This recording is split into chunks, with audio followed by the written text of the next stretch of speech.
What's going on? Welcome back to the podcast. I have another amazing guest. I think this is third time on.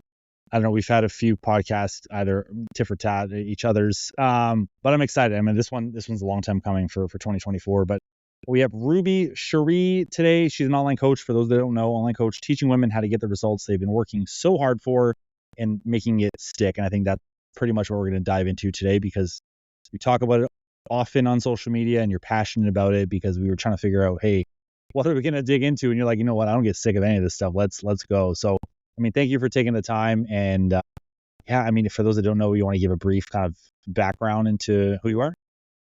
Yeah, and thanks for having me back on again. I think it is probably 4 times between us both on both our podcasts, because this is the part that matters most. It's once you put the human into the journey instead of just trying to get the best plan on paper.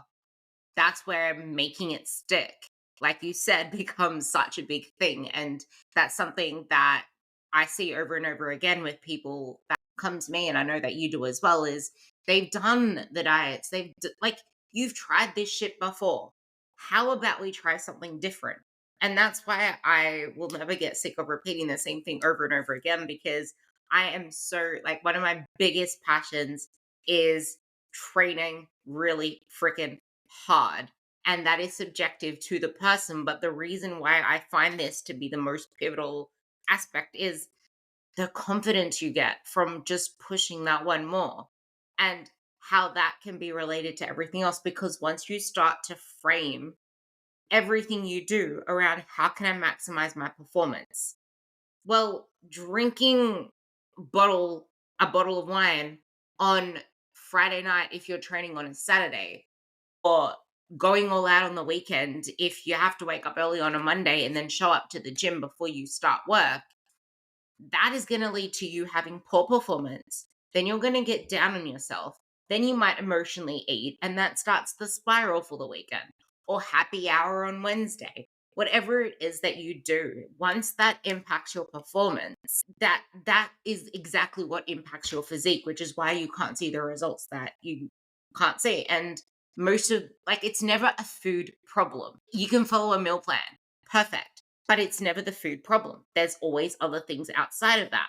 But once you start focusing on how can I perform at my best, everything starts to align with that, because it's not just performance in the gym. Performance, you need to have your best energy. You're not going to perform if you don't feel good. So that also encompasses, how can I feel at my best? How can I feel good? Then you're going to start to fuel for that. You're going to start to rest for that. And instead of beating yourself up, which is the other element of this, it's okay. That didn't turn out the way that I wanted. What do I need to now shift so that I can have a good night's sleep? I can wake up well rested, and then I can show up as my best. And I know that you coach a lot of parents. This is the same thing, because you want to perform as the best mom, because that is a performance in itself. You're showing up every day to be your best mothering self. And that is not going to happen on a poor night's sleep, even though you have to do the best that you can sometimes, because kids don't always let you have the best night's sleep. And busy routines don't always let you have the clearest of minds to go to bed. But every single day you are performing as an athlete, as a mom. And if you're training to change your body, consider yourself an athlete, because that kind of shifts the frame. It's not just, I'm dibble dabbling in some weights. No, I'm an athlete. Just change your meaning of athlete, and you will start to perform better in life as well. And that's why I'm so passionate about that. And that's kind of like a long introduction into what I do, but it's changing the paradigm of the way that we view all of this stuff so that we fuel ourselves to be our best, versus restricting and starving ourselves to get to this smallest place possible, because that is a byproduct. I hate the idea of focusing on outcomes. That's the best way to describe myself. Stopping people from focusing on outcomes that don't get outcomes, but knowing the idea of what you want, the life you want to live, how you want to show up. And instead, what do I need to do to feel at my best, to fuel my best, to thrive, to be the best mom? Because I'm pretty sure that scavenging the pantry is making you feel like crap after. Like, yeah, sure, it makes you feel like good. Like, I feel good. I'm relaxed now. But 10 minutes later, 10 hours later, you're not going to be feeling that same way. And then that's going to be ruminating in your mind while you're with the kids. So, what's the whole point being with the kids if you're not truly present with yourself and at your best self and confident with them? You want to be there to show up for them as your best. And that includes being confident in your choices. But yeah. That's probably one of the best intros, and I definitely couldn't match that one. I remember the first podcast we did, I think it was like 10 minutes. And I was like, Ruby's just cooking, just let her cook, let her go in, which works for me because everything you're saying is spot on. I mean, looking at oneself as an athlete, I think is probably hard for people who have never been one. But also, if you are like, I'm an athlete, I'm going to the gym, like it's a commitment that maybe most people aren't ready for. Have you ever found that? If you're trying to make that reframe for people, but it's like, well, I'm not an athlete, I'm just going to the gym. How do you help them see that a little bit differently? Yeah, it's that identity shift. But maybe instead of seeing it as athlete, I relate that to someone that's playing at the Olympics. How about I am a gym chick? I do show up to the gym. I am a fit chick because I know that people are like, fit chick at the gym. She's just body goals. It's like, well, you are that fit chick. You can be that fit chick. Instead of looking to what that athlete does or what that fit chick does or what that gym chick does, as in like what her physical appearance is. What is she doing? I'm pretty sure that she's training her ass off. Even though sometimes you just see people that look that way despite what they do. Most of the people in that gym are training their asses off.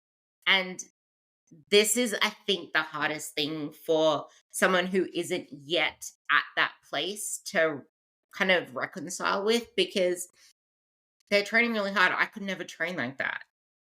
I could never commit myself like that. But that's where the skill comes in, and you're never going to train like that or be able to be there if you don't start with where you're at and build the building blocks. Just like if you're a lawyer, you probably could have never imagined yourself standing up in court defending someone if you didn't put in the paces, you didn't put in the study work. And that didn't happen in a week. And it didn't happen in 1 year either, because there is a lot that goes into that. And it is the same with your body, because this shit is a skill. Training into discomfort is a skill because it's not something we've been taught. And our bodies love safety. It's you're in a really hot or cold environment. You're going to want to put the aircon on when you're trying to escape from the heat, especially with the summers that you guys have been having over there. Like, that is discomfort. You're not going to sit through that. You're not going to go and do a run in the middle of friggin' 100 Fahrenheit weather and then just chill at home, not worrying about, like, you're going to crank on the aircon. You're going to do something to get out of that discomfort. We're not someone that likes sitting in discomfort for very long. So this is where it comes to, okay, purposeful discomfort. What is going to happen at the end of this? Well, I'm going to feel more confident because I know that this input that I'm doing is going to lead to the outputs that I want. And this comes kind of with sitting with food as well. It's like the discomfort of, I really want to grab those crisps, but I know that it's not going to make me feel good right now because it's to escape this discomfort of whatever the hell I'm feeling. Like, this comes into everything, which is kind of why it's just like you need to start with where you're at, because you're not just going to go from eating and binging on whatever it is to being some pristine eater. And let me let you in on a secret. John and I, we've been doing this for years. We aren't militant eaters. We don't wash our broccoli. Well, let's just make it realistic. We do not like make Tupperware and eat perfectly all of the freaking time. We are humans too. And I think that we have such an unrealistic image of what we need to be doing, what we should be doing to get to where we want to be, without starting with where we're at and just building those basic blocks. And once again, the things that we've tried in the past, no wonder you have such a distorted image of what it should look like. And then you see social media and adverts and all these things online. It's like, but it should be easy. They're making it look easy. They got that in 8 weeks. They got that in 12 weeks. Well, who the hell cares if you don't even know if they could sustain it? And here's another secret. Most of the 8-week challenges that you see before and afters, that isn't even there before. That's there before, like 3 years ago. That's just some current person now that just got to their end goal. They show that end goal with the 3 years prior, and it's like, here, look, they did my 8-week challenge.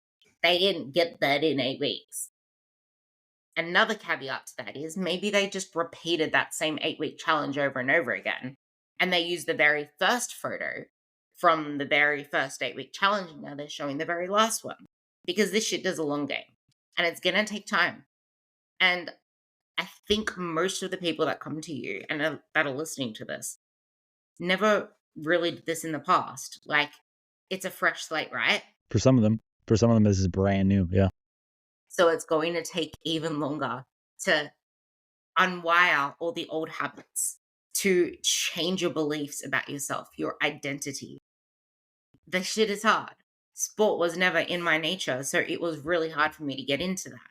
For me, nutrition came easier because I started monitoring my nutrition from grade 10 in school. Like, health was such a big thing for me in terms of nutrition then.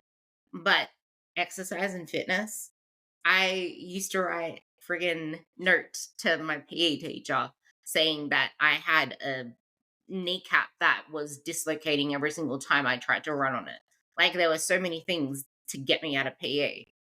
So that came harder to me. And I was always a quitter.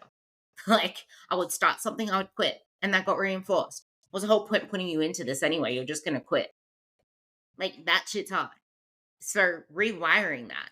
And if you've lost a lot of weight before, it's going to be even more difficult for you because now your only fear, being a human, we're like drawn to fear, is what if I go back to where I was?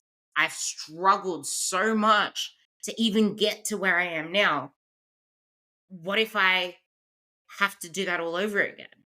And I think that's the biggest sticking point for most people.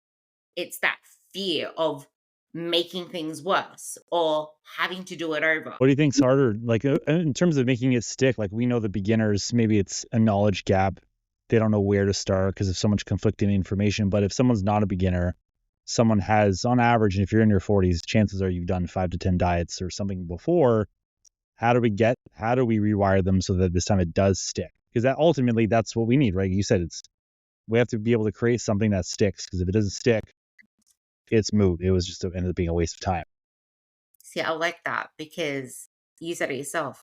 If you're in your 40s, if you're in your 50s, you've done this shit so many times before. Why hasn't it worked?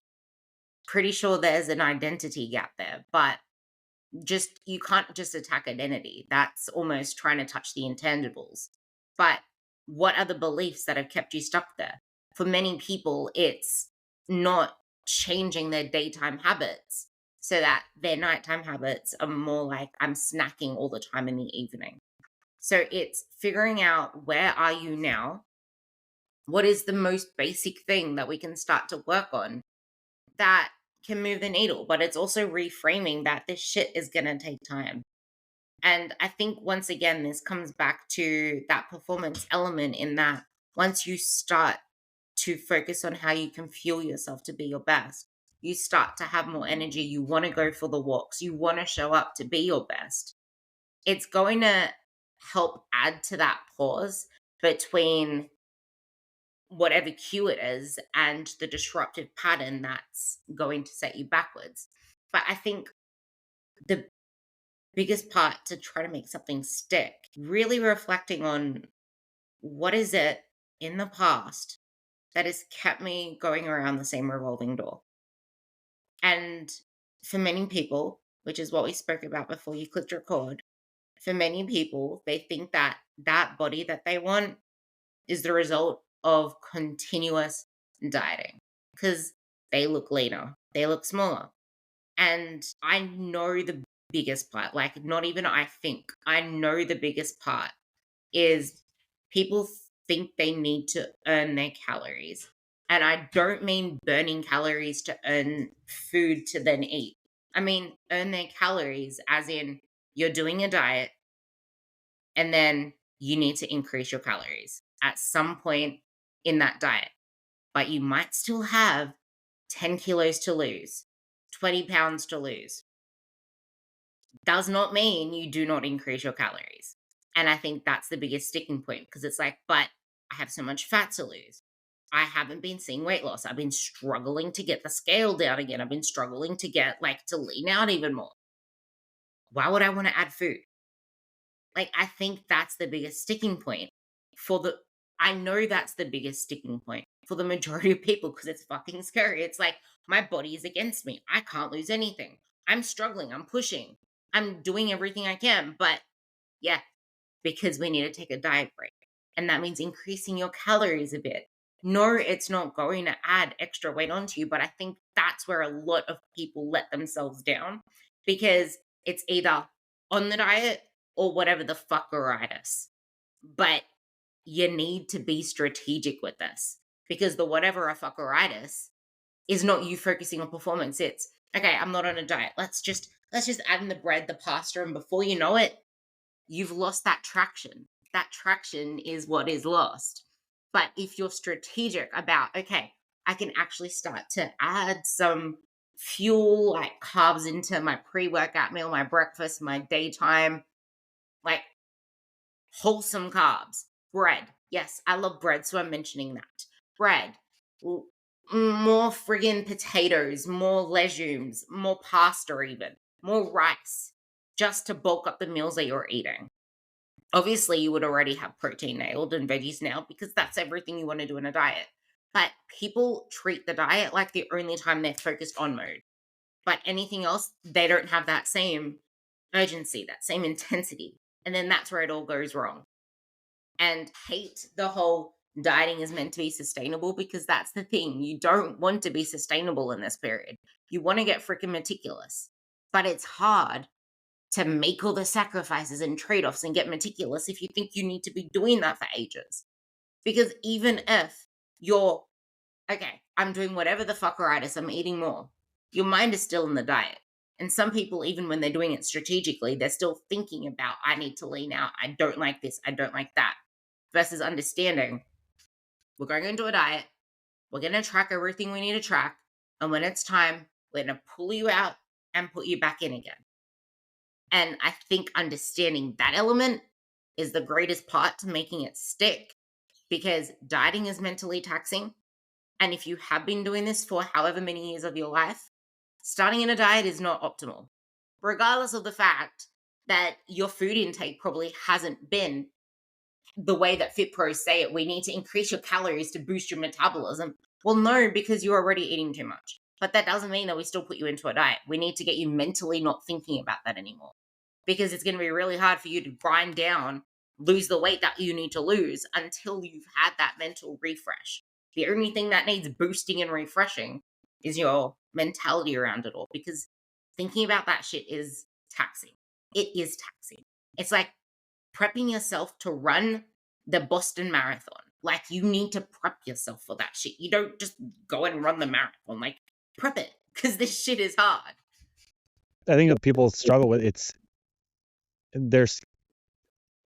could be scared to commit, right? Because if they've done a quick fix before, they're like, I went too far off the deep end, too extreme. So it's like they're almost tiptoeing, like they're tiptoeing the diet or they're tiptoeing the gym, right? It's almost like fear of commitment.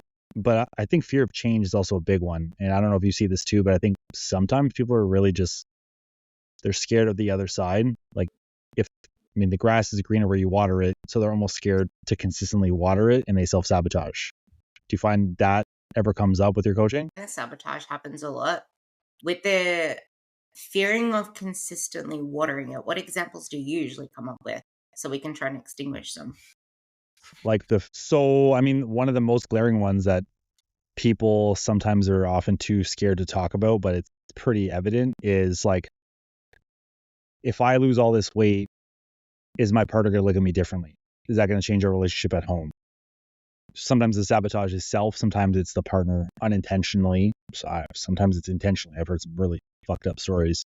But it's like if things at home are good and I want to lose weight and I want to feel better, does me doing that change how my spouse treats me, how I treat them? Do I look at them differently? Like fear of the unknown almost as well. If they've never been there before and now they're in a marriage or they have kids, they could be thinking, how does that impact that part of my life? And maybe unfortunately, because we're human, we think of the negative spin versus the positive spin. I'm going to start this off by saying that I think most people could really do with therapy. Really could do with therapy, because this is such a therapy thing. A lot of people, if it's the relationships especially, a lot of people struggle with relationships because of their relationship with themselves, in terms of they are afraid to speak up. They're afraid of being judged. They're afraid of not being liked. They're afraid of being too much. They're afraid of being not enough. But I think really learning, reading books even, like some Super Communicators by Charles Duhigg. I love that book. It's an introduction into crucial conversations, which a conversation with your partner can be extremely crucial when emotions are high. And if you can master the art of conversation, of communication, conversation isn't just merely talking. I had this chat with someone the other day. I'm like, but you don't know how to communicate. Like a family member, you don't know how to communicate. We communicate all the time. You just don't talk. I'm like, communicating isn't talking to each other. Communication is all about listening. It's about understanding. It's about emotions. And understanding and learning how to communicate your feelings, talk about how you feel, is probably the biggest thing. So that aside, a lot of people think that you're just going to wake up and be Jane Doe. I don't know who that is, but just a name. You don't just wake up as this miraculous person. Like, this shit takes time. This is why you can't skip that process. In the process, this is why it's all about performing at your best as a mom, performing at your best as this, as that within the house. Because as you start to exude that confidence in the home, as you start to get better relationships with your kids, because now you're showing up as your better self, you have more confidence. Isn't that the life you want to live? Isn't that what happens on the other side? I think a lot of people are so clear on what they don't want, but they don't have a clear vision of what they do want. So it feels so foreign to them. But if you actually imagine what life will be like with you running around with the kids, having a better relationship with your husband, that all happens in the process of you fostering those relationships. Because now 80% of your energy, of your stress, of your focus is released from the coffin that was all around focusing on everything you hate about your body, everything that you're now pissed off at because of the fact that you just ate the crisps for the 5th night in a row when you promised yourself you wouldn't. Like, all of that confidence starts to come out into your real human life. And that real human life is imperfect. I think trying to aim for a perfect life, a perfect relationship, a perfect outside outcome, thinking that you're never going to have struggles again, is what sets people back, because you're still going to have the same shit. Like, every single Friday, I do podcasts, which is what today is. Every single Friday, I also have sprints. Every single Friday, I also procrastinate those sprints by about half an hour because I don't want to leave the house. Shit doesn't stop getting uncomfortable. But the moment that you stop challenging yourself to do hard things, the moment you stop growing, because it's challenging yourself to do hard things that makes you feel freaking proud of yourself for doing that hard thing. And for you, it might not be sprints. It might just be getting to the gym 4 times a week and pushing that 1 extra rep on your leg extensions, and then feeling freaking proud because you almost quit it. Like, doing something every day that makes you proud of yourself, even if it's just saying no to the crisps, even if it's just closing the fridge and saying, no, I'm not eating after 7 p.m. Because I know as soon as I start eating after 7 p.m., I'm going to go down the rabbit hole of eating everything else that's in the Oreo bucket. But like, these things are what build the confidence that you can maintain that end outcome. Because why are you doing this anyway? Is it for you or is it for someone else? Because once you realize that it is so you can be at your best and feel your best and be confident within yourself and be able to wear those clothes and not have to cover up all the time and put on a dress and realize that it looks shit on you, I'm going to re-emphasize that. The dress looks shit on you versus you look shit in the dress. There is a difference. Having that confidence to then say, nope, this isn't the dress. Put on a different dress. Now you're going out with confidence again. And that didn't scathe you because it was the dress that looked shit on you, not you looking shit in the dress. That is when the game changes. Because even I, especially me, I hate buying clothes because most clothes look shit on me because I am petite. I don't have a waist. And a lot of the clothes that are made for the general public are made for unfit, untrained, unmuscled people. But I damn love how I look in gym clothes. So I'm always walking around in gym clothes. And I damn love what my legs look like in shorts. I don't think I would like what they look like in jeans, but I haven't tried because none of them fit right.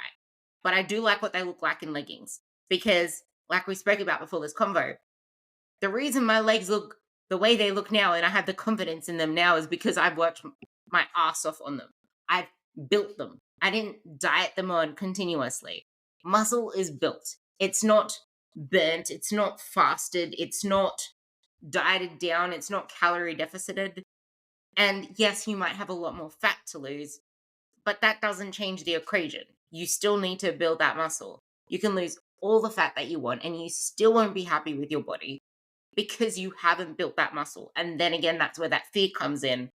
What if I gain all that fat back? That's the thing. I don't know if people are going to, I think people are just scared to train heavy is part of it. I mean, whether it's they don't believe themselves or they just don't know that they can do it, or going back to like their results and the sabotage. I think part of it is just they've broken so many promises to themselves already.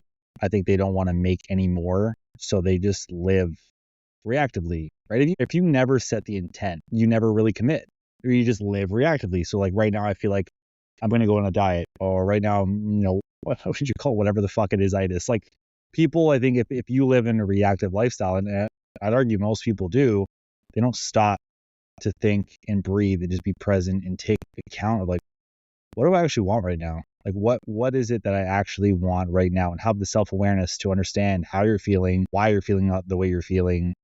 And again, the ultimate missing piece is setting an action plan to get to the place you want to go. But if you never have to commit, or you never set the intent, you never break a promise with yourself. And then you never make a promise for yourself. So then you never have those positive building too. Like every time you complete a hard workout, you're like, I'm the fucking best. Like, why don't I do this more? Right? Because you just feel so good when it's done. Like some of my I guess best training sessions, I was really not wanting to do them. And I just did it anyway. And I feel like $1 million right now. Like I feel so accomplished. And I think people miss that from a health and fitness perspective. Either A, because again, they don't want to set the intent to do it, or B, they don't put stock into it. They don't think it's valuable in that respect, or they're just like, yeah, I'll put it all 24 into my work and that's it. But they're leaving so much on the table when it comes to their energy and their presence and their performance. Like you said, performance is not just gym. It's in the home. It's at the workplace. How many parents are sucking wind because they can't keep up with their little ones? I refuse to be that dad. That's something, right? So, but I set the intent to change course because that was my dad. I think that knowing what you don't want is a great starting place because you didn't want to be like your dad. And I think that's what sparked a lot of where I am now with my business, is as an example, because I didn't want to be like my brothers. But we always have a clear image of what we don't want to be like. And that is the starting ground, because you don't want to be like X. Okay, so what do you do? What are the habits? What are the identities? What are the things that create that X? Because then we can start to slowly shift away from that. So yes, it is a starting point, but that's all it is. It's a starting point. You need to still get really clear on how it is you want to feel. And guess what? I love this part of this book. I don't even know what book it was, but it was amazing. It's like, actually I do. The Slight Edge by Jeff Olson. Highly recommend. But every plan that you write is just that. It's a starting plan. It's just to get you to move the needle. And thinking that you're making the perfect plan and that everything is going to go just as you wrote it, but like that is failing thinking. Thinking of it as this is what's going to get me out the gate. This is going to give me direction, purpose. Things are going to happen, and then I can rewrite that plan. And then I can go from there, one step after the other. Because there is no such thing as a perfect plan. Once again, you're a human living in a human world. And this is why I feel like resilience is the biggest key to all of this. It's not perfection. It's not achieving X goal. It's learning to be resilient in the process, which will help you get to where you want to be, because there is no real X goal. It's just there is an X lifestyle that evolves and changes with you, with the seasons. Because just like your goal for summer was to go traveling, that wasn't on the cards in winter. That was a completely different goal. And goals shift, just like the seasons. Just like a diet phase is not forever, everything shifts with you. But the thing is, there are still some fundamental truths that are the same. You are wanting to nourish your body, to feel good within yourself. Once you can understand the little elements that make you feel good, like you said, once you go into a workout, when you didn't want to do the workout, you feel good for that. But so many of us are stuck in the apparent negativity bias of we emphasize everything we're doing wrong, everything we're struggling with, but we don't really give credit to the feeling good. That is the only reason I asked for 2 cardio sessions from my coach. I never want to do them, but I know just how freaking amazing I feel when I get them done. Like, I never want to do either of those sessions, but I know that those are the actual sessions that I feel my best after. Not even after my workouts anymore, because to me, my workouts are just paying my dues, paying my rent. And I get the best feeling when I push the extra reps.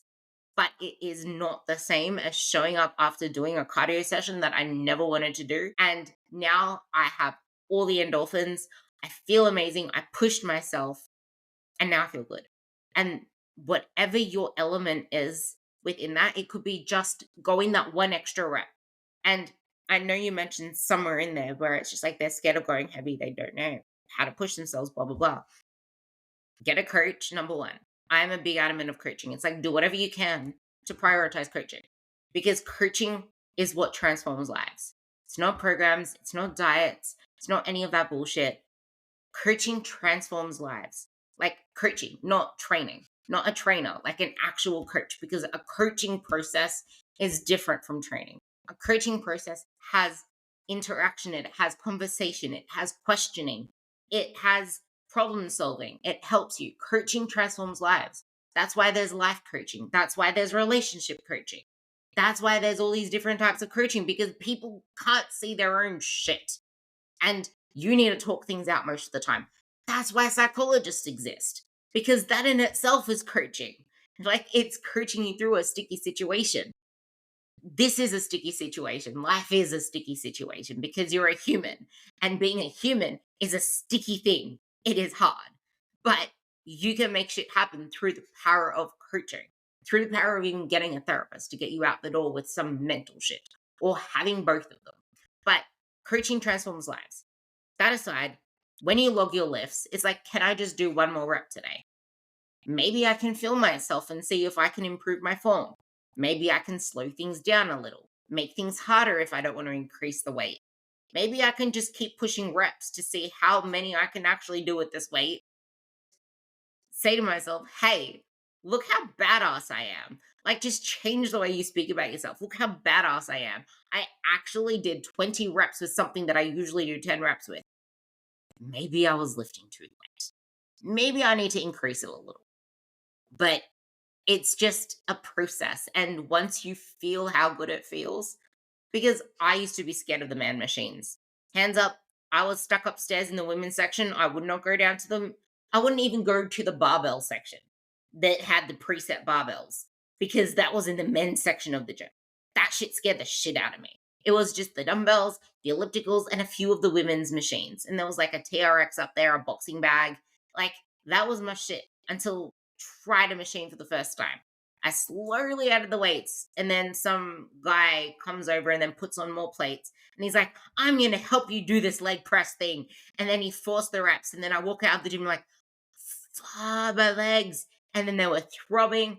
And that, I think that's the thing that kind of scares people as well. But my legs were throbbing. And I had the same throbbing pain every single time I went into the gym, repeating that for like a couple of weeks. But that's the thing. I haven't had that throbbing thing since because my body adapted to that. And you are an adaptable species. You just need to give it fucking time. Like everything just needs time. We just live in such a, I want this pain to be over now environment. This, talk about a microwave friggin' second. Like it's not even the microwave second. It's trying to do even 20 seconds of sprints. Like 20 seconds is too long. Like we live in the now, no matter what it is, that anything we do can seem like forever, especially if it's hard, especially if we're putting in grueling effort. But I don't even remember my sprints last Friday. No, the microwave minute is the worst. It's the worst time ever. You're like, what the fuck is taking so long? I love the analogy of paying the rent though. I think that's super helpful because as you were saying that, I'm like, well, okay, as humans right now, I think delayed gratifications is harder for people more now than ever. It's just one of those things. People are, like you said, we want it now, we want it yesterday. If you work 9 to 5, let's say you work an average desk job, whatever it is, because what Ruby and I do are a little bit different. You know, you work and then you get paid for the amount of hours you work. You're not getting paid as you work. So if you look at it like that, you're putting in all the hours to get paid for the hours you put in. If you look at fitness, the hours you put in the gym will pay you. It's just not every 2 weeks. You get paid a little bit longer down the road. You start to see muscle definition here. Your clothes fit better there.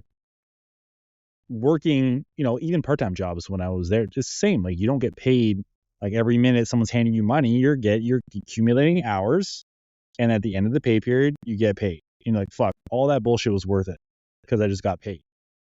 Hopefully, the gym is the same.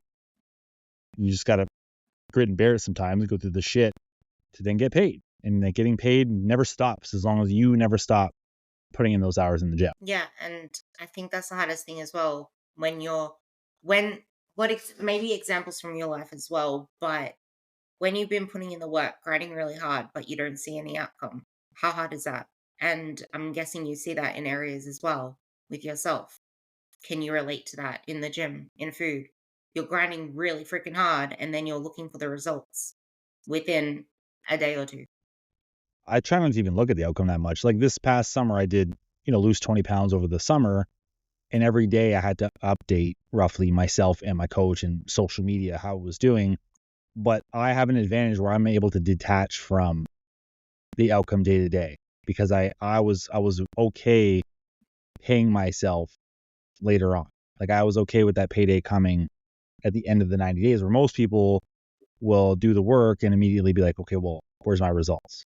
But I have the advantage of doing this for a long time, helping people through this kind of shit where it didn't really phase me too much. On the business side of things, I think it's harder, right? Like I mentor online coaches, put in the work, do this. Sometimes they don't get the return of the new clients right away, right? So it's almost you're putting in more and more work in hopes of the process working.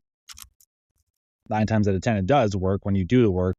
And that's the other side of the coin. It's like if you want to save for a house, you got to put money in the bank consistently, and then the compound interest will take over. The gym's the same. It's daily deposits, paying your rent. Like all of these analogies all means the same shit. It's like you're going to do the things repeatedly, consistently, not expecting a return on your investment right away. Because the shit takes time, like you said. 2 parts to that, and then I'm going to touch on that mentor new coaches thing because there's a powerful thing I thought of there. But you said you lost 20 pounds. I'm pretty sure if you weren't able to detach from the outcome, you would not have seen that loss. You would have got impatient. What's the whole point doing this? Blah, blah, blah. Change paths because you didn't see a result in 4 weeks. And then complained about the fact that you're not seeing results and that progress is slow. And then start complaining about the fact that you're grinding hard, putting in the work. Shit feels hard. No results. Why is it so grueling? I'm burning this. I'm burning that. I feel my biceps busting out of my sleeves, but I don't see them doing anything. And that's one part of it. And then the other part is the house. It's so easy to get impatient when you're saving up for a house. Finally got this one. Finally, I've been wanting this thing. It's 2024, you're listening to this. I bought this house that I'm in, and I've wanted this since 2016, actually. 8 years that I've wanted this particular place, but 12 years that I've been in the savings for this particular place. Shit takes time, and it never ends up without still paying your dues, because there's still a mortgage to be paid. And that's the same with building your body. Like, yes, even now, like, I have a quote unquote, I have a physique that people would want, perhaps. I don't like that. That's just, people would say, wow, you're already fit. Yeah, cool, but I still need to pay my dues. If I stop paying my dues, that would go out the trash. And that's kind of where the making it stick happens, and understanding what we spoke about before in this conversation. Knowing that what you need to do in a diet isn't what you have to do forever is the biggest part of making it stick. Because yeah, I'm paying my dues, but I can't mentally imagine myself eating in a deficit right now, doing the things that would need to be done for a deficit right now, thinking restriction. The moment I think restriction, my body already goes into flight mode, because I am thriving right now. Like, I'm on this other side where I'm maintaining.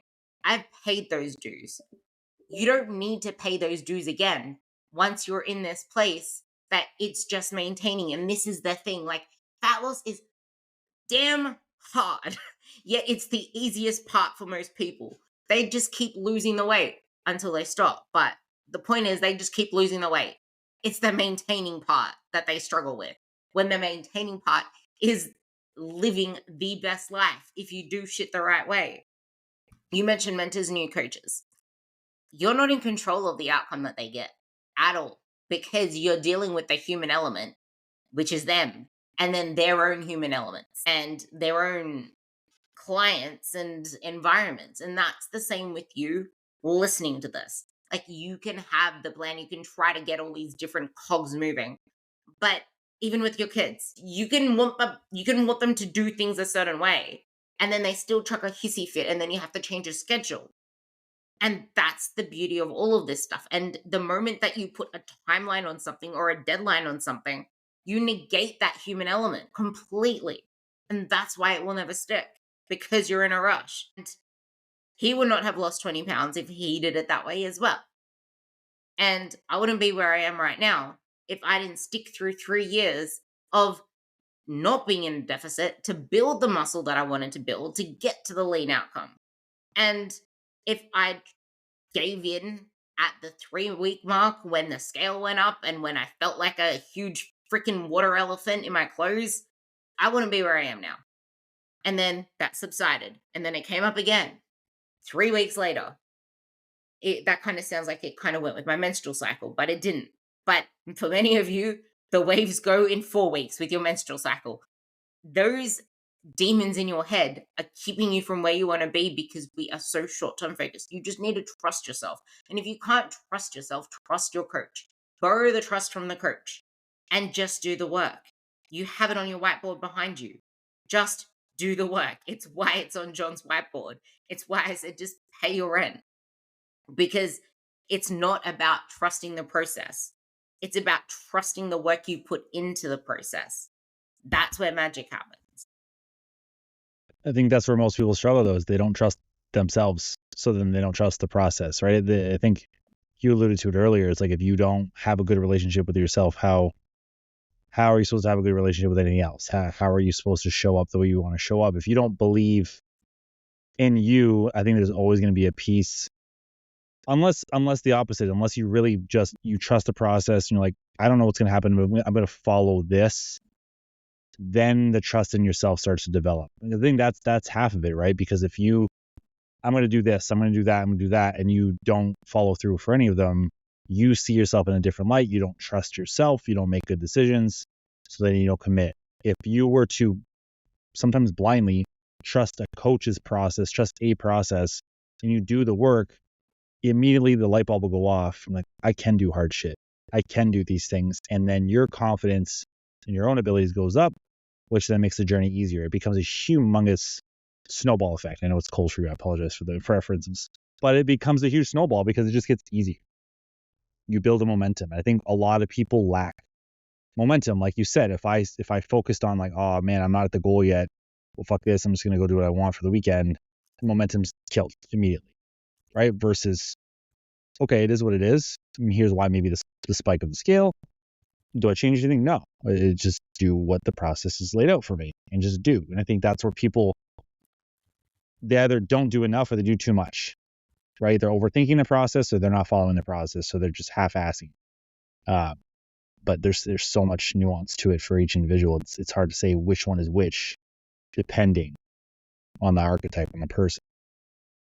You just said something that goes back to what we said before. You're either on the process or whatever. That's the whatever fuckeritis. And that's the thing. It's just like, where can you find the middle ground? Because if you're always expecting so much from yourself, no wonder it's hard to trust yourself. Most women that I know, and I'm pretty sure it's a lot of your clients as well, we set ourselves up with such crazy pressures.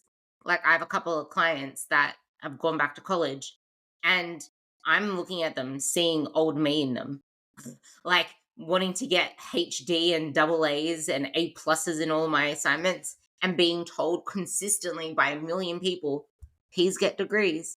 You don't need to put all this insane pressure on yourself. And then, like, everything comes with a trade-off. That insane pressure you're putting on yourself with all of that is taking away from other elements of your life, where what is that extra pressure actually serving you? Like, what is it serving you? What's the purpose of what you are doing right now? Because the purpose isn't to hate your way to an end goal. This journey is about feeling good. It's about performing well. You can't feel good or perform well when the pressures you put upon yourself, when the expectations you have on yourself are so off chart that it just makes you feel bad about yourself every single time. And that's why you will never have confidence in yourself, because the expectations you're setting yourself up for will never match your reality, because that's just the way you're setting it. It's once you allow yourself to set realistic expectations, remove the pressure, and just trust yourself to do good enough. I have this system that I love, which I think is actually perfect for this, where when you're feeling really good, when all ducks are aligned, you're on green light. That's when maybe your high standards can come in. You can perform at that green light level. But let's live at amber. Like, amber is your ideal. Like, yeah, they can be the perfect green light for a great day. But let's live at amber. What is something that you're happy with? Like, and then there's the red light where you're not feeling so good. What is your minimal effective dose? A lot of people don't have a minimal effective dose, so they just fall through the floor. How about we raise that floor, give you a minimal effective dose so that you can live between two different like set points that allow you to actually have the momentum to create a snowball that works for you, not one that works against you, so that you can create a snowman and not have it crashing down on a family rolling down a hill. Two different snowballs. Do you want it to crash down on the family, or do you want to roll it somewhere that you can actually start to create a snowman? Because they both require the exact same thing. What is your compound interest leading to? Because everything is just a 1%. And there is no such thing as staying still. Every single day, you're either moving forwards or moving backwards. If you're saying no to certain things, even though you don't feel like you're physically moving forward, that is still moving forward. You're saying no to things that don't serve you, and that is moving you on a positive up curve. It's just 1%. It's not, let's do a 10% today, because then the weather happens and then you just lose momentum because you burnt yourself out. It's just like, you know what? I actually like being lazy. Those 10 bricks were too heavy to carry. Whereas if you were just doing one by one, it's like, I can go do this again. I can go do this again. And you just keep repeating that. And all of a sudden you have confidence in yourself because you're proving to yourself you can do it. Because if I set myself up with something that I don't think I can do, no way I'll have confidence in myself. No way I'll trust myself. And that's why you don't trust yourself, because the things that you set yourself up with in the past, I look at them. Would you do those again? Like, honestly. Oh, yeah, I would, because they worked. did they? I think that's the perfect place to end it. We can go on for so long on this one, and this happens every time, but that's the way to do it. You just brought it full circle for this episode.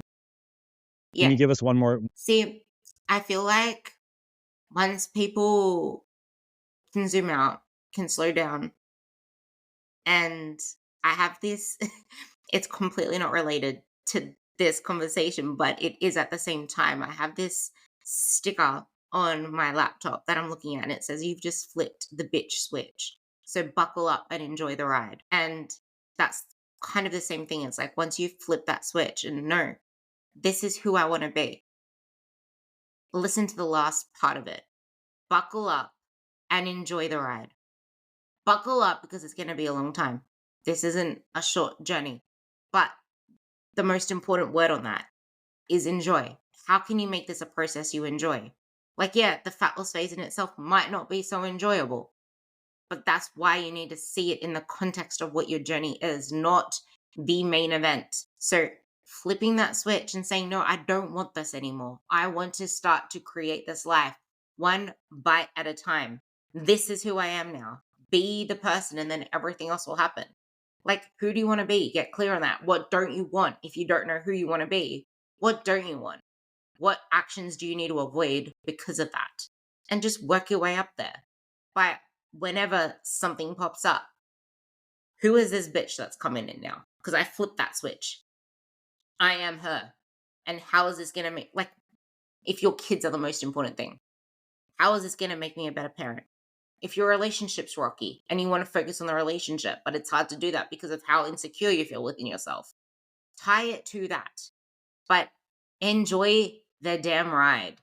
If you're not going to enjoy it, you're not going to keep doing it. If you can't keep doing it, no wonder you don't have confidence in yourself. It's a mic drop right there. Ruby, thanks so much. It's always a pleasure chatting with you. Where can people find you?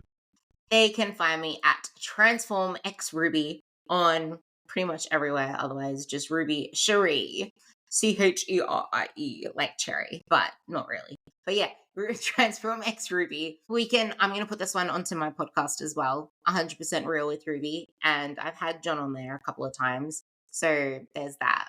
But Awesome. yeah. We'll put it on the show notes. Yeah. Thanks again, Ruby, for taking the time. And thank you guys for listening. We're out of here.